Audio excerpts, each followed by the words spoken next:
And now it's time for our most moment, an impassioned plea for society to be better than it is, but not better than it can be. As our image is revealed, it's August 28, 1963.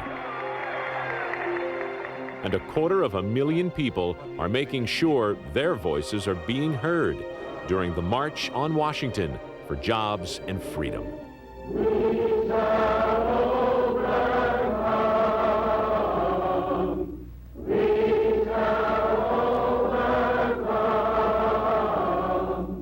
They were singing all these freedom songs.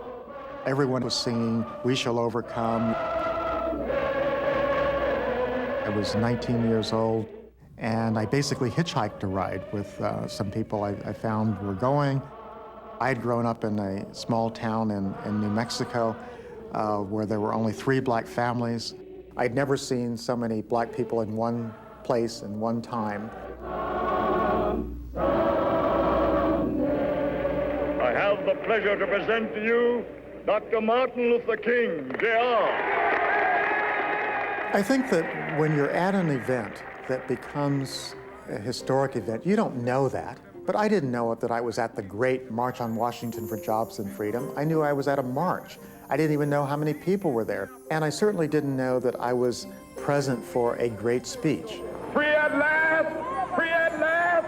Thank God Almighty! We are free at last!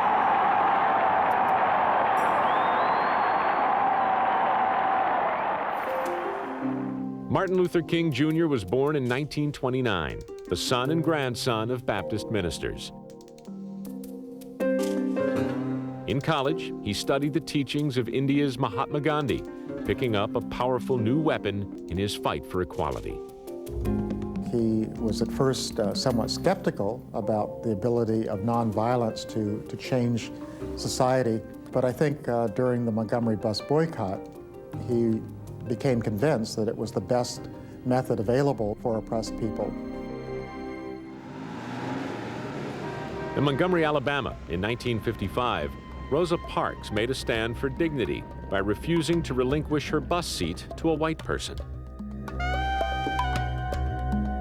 We, the Negro citizens of Montgomery, Alabama. Then, a fiery young Baptist minister organized a bus boycott. All in favor, let it be known by standing on your feet.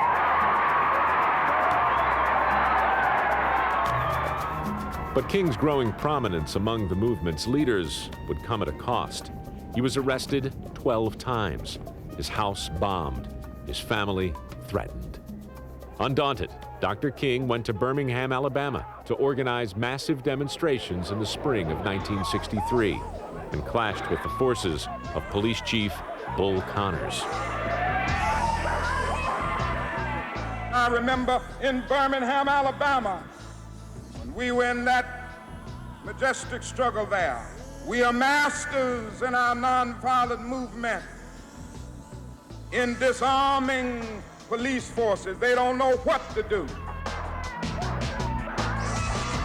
The idea of jailing young kids and using police dogs and fire hoses aroused the nation.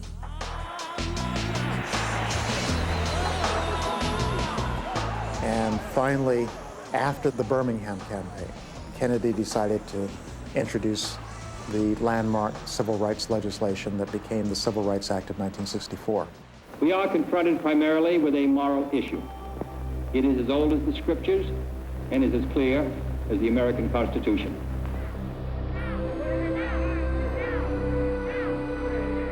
Hoping to spur on passage of the legislation, A. Philip Randolph, a longtime leader in the movement, proposed a March on Washington.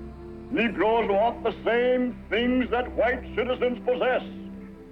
All of their rights, and no force under the sun can stem and block and stop this civil rights revolution which is now underway. You needed to have this massive outpouring of support on behalf of civil rights.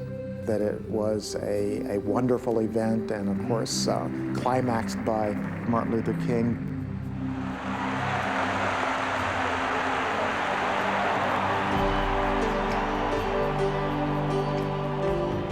Martin Luther King was also speaking to history and saying, yes, we are talking about an immediate event here, the Montgomery bus boycott, the Birmingham campaign, a march on Washington to get a civil rights bill passed. But we're also talking about something larger. We're talking about social justice. Free at last! Free at last! Thank God Almighty! We are free at last!